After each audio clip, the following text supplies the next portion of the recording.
Hello and welcome. I am Annette Reeder from thebiblicalnutritionist.com, and today we are going to be celebrating the Feast of Tabernacles. Now, you may have heard the other words, Feast of Booths, Feast of Ingathering, Feast of Sukkot, or just Sukkot. They all are the same, and they all have been recognized throughout Scripture.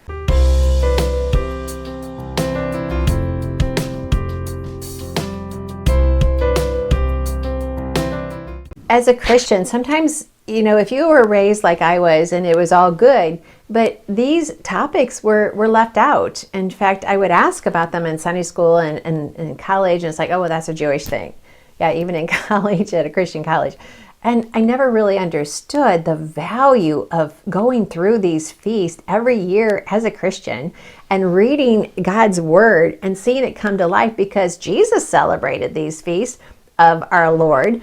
And this one's the climax. This one is the wow. This is your July 4th. Shoot the fireworks in the air. This is the biggie. All right, so I'm so glad you're joining me. Hopefully you've already watched the last two videos on the fall feast. I did the Feast of Trumpets, where I have my shofar, and then we just did the Feast of Atonement. You should be watching these in succession so that you can understand what Scripture is teaching us. Before we get started, go ahead and hit like, subscribe, and the bell so together we can stay connected. And if you haven't already, visit thebiblicalnutritionist.com or our academy, biblicalnutritionacademy.com. All of our courses to teach you God's recipe for excellent health. So let's get into this, because this is a good one. There are 4 reasons to totally immerse yourself in this celebration. And I hope you watched those previous videos that I've already talked about, the trumpets and the Yom Kippur, because something is about to happen. Yeah.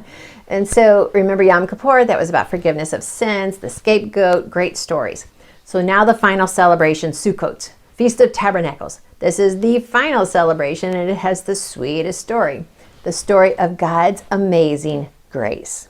So here are 4 reasons why Christians should make this date on the calendar to never miss.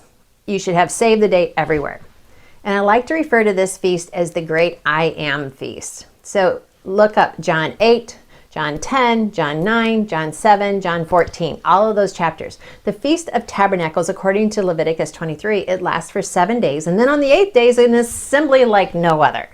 This is triumph and jubilation. So we have fasted, we have prayed, we have sought the Lord, and now we get to celebrate. Its name, Feast of Booths, came from Leviticus 23. Feast of Ingathering came from Exodus 23. Feast of Sukkot came from 1 Kings chapter 8. Yet Deuteronomy says to be joyful at your feast, no frowns allowed. Now, this feast is a time when all believers of every nation will one day come to Jerusalem to celebrate the feast during the Messiah's reign.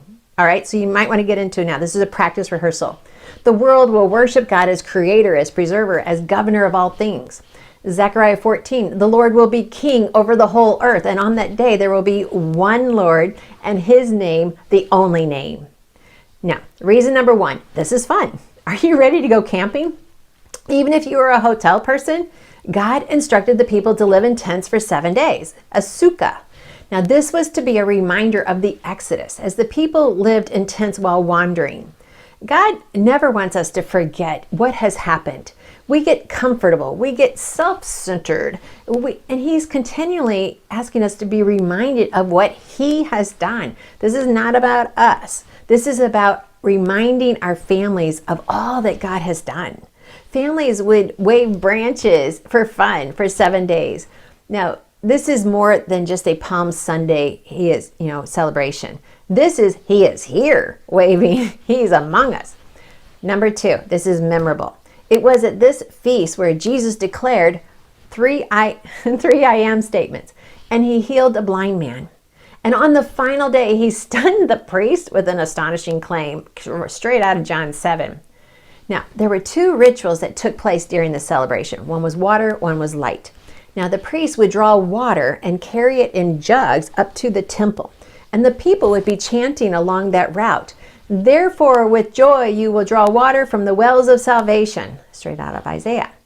Yet, at that precise moment, you can just see this one happening, Jesus stands up and declares, "If anyone thirst, let him come to me and drink.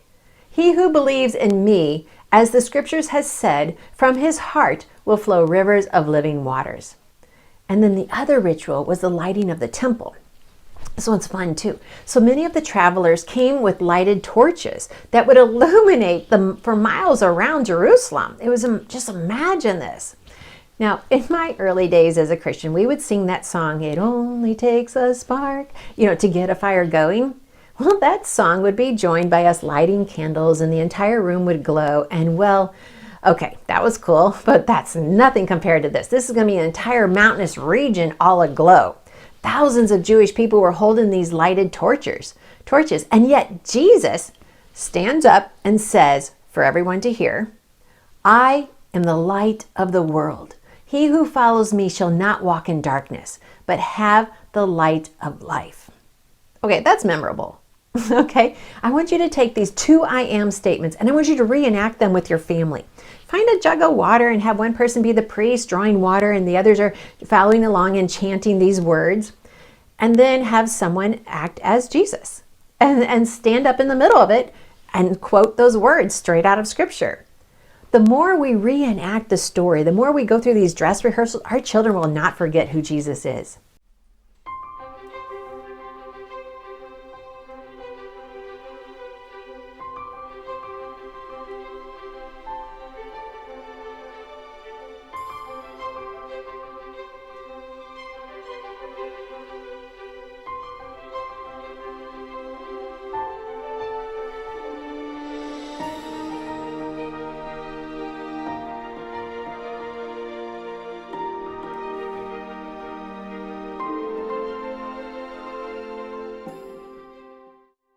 All right, number 3, this is life fulfilling. It's paramount that we recognize who Jesus is. He is the living water. He is salvation. He belongs to the Lord. He is the great I am. Remind your children all your cares, all your problems, all your worries. He is there. He will never leave us or forsake us. He knows our going out and our coming in. We live in a very tumultuous time. And for the first time in our lifetime, a very long time, depression and suicide rate in children ages 5 to 12, now that doesn't just break your heart, has escalated. They are hearing the worries of their parents, and some don't even have parents that love them. Antidepressants are being prescribed tenfold more than a year or 2 years ago. People are scared. Yet Jesus is there and he's able to take you into his arms. And these feasts, they serve as reminders to our children. Remember? When Jesus did the water, the light, the Sabbath, we need every reminder of who Jesus is, who he is in the lives of our children.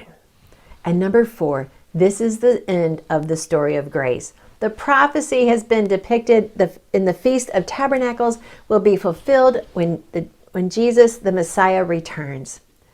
This is the most holy day of our time. From the ordinary to the extraordinary. God is going to unify all in holiness. Being the last of the 7 feasts, this is the conclusion of the religious season. And 7, means completion. So this is to be celebrated 7 days. And at the end of 7 days, you have this large party on the 8th day. 7 days to live in booths. And the first day is the Sabbath. And then the 8th day is a Sabbath, the high holy day Sabbath. So each of the 7 days, they were to wave branches of joy. Now, the wanderings of the Israelites, we always go back there because it was because of unbelief and disobedience. Well, we don't want to be in that camp. We can know without a doubt that Jesus is our Lord and Savior. We have these feasts as reminders of his, promises, provision, and grace. Jesus fulfills the feast. He is our ultimate tabernacle, our dwelling place. Read about that in Matthew 18:20. For now we can have rest in our souls, and on the final feast there's going to be a complete rest all around us. Now, one author wrote it this way: many people never enter God's rest because they seek things from Jesus rather than Jesus himself. They seek blessings rather than the one who blesses. Jesus himself is our rest. Now, as you celebrate this with your families, find a place, even your own backyard, and build a sukkah. It can be of any form whatsoever. There's lots of examples on the internet. Now this represents the days of wandering in the wilderness when they had to move their tents from place to place. And then on the 8th day, make the most of a joyous celebration ever. Read Isaiah 51. Therefore the redeemed of the Lord shall return and come singing unto Zion, and everlasting joy shall be upon their head. They shall obtain gladness and joy, and sorrow and mourning shall flee away. Don't you just love it? All nations will go to Jerusalem and worship. Then read Revelation 21, verse 1 through 6. Then he who sat on the throne said, Behold, I make all things new. And he said to me, Write, for these words are true and faithful. And he said to me, It is done. I am the Alpha and Omega, the beginning and the end. I will give of the fountain of the water of life freely to him who thirsts. And going on, it says, And the leaves of the tree will be healing for the nations. And there shall be no more curse, but the throne of God and of the Lamb shall be in it. And his servants shall serve him. And there shall be no more night, and they need no more lamp nor light of the sun, because the Lord God gives them light, and they shall reign forever and ever. I told you, this is the story of all stories. This is the greatest amazing grace story ever written.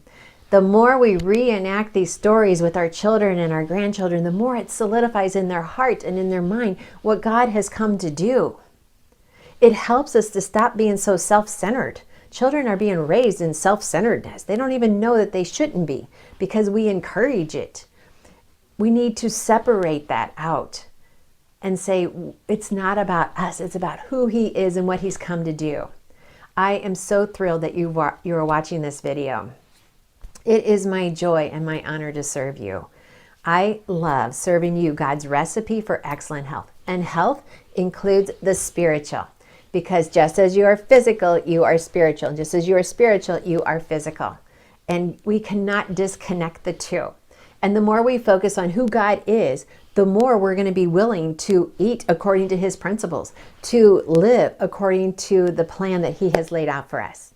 Thank you for watching this video. I love you, yet God loves you more than ever, and he has a purpose just for you. You are worthy.